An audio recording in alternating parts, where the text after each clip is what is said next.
দেখেন বানান আম হচ্ছে কত লোভী।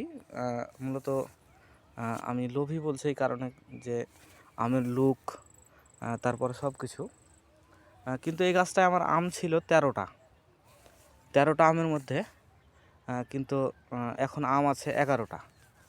11টা আম আছে, কিন্তু এই 2টা আম হচ্ছে যে কে বা কাহারা, অর্থাৎ কে বা কাহারা না, এটা কনফার্ম যে ওই যারা ছোটো ছেলে পিলে ঘাস কাটতে আসে বাগানের মধ্য দিয়ে যায়, তাদের এই কাজ এটা।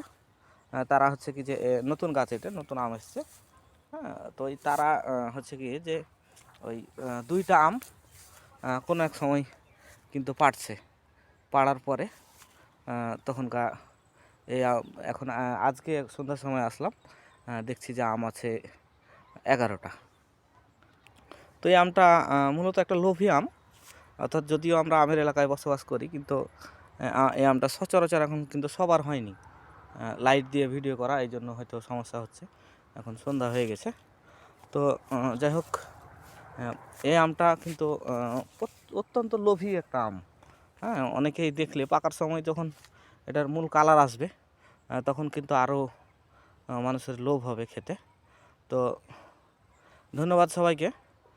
বরাবরের মতো ভিডিওটি শেয়ার করবেন এবং লাইক কমেন্ট করে পাশে থাকবেন।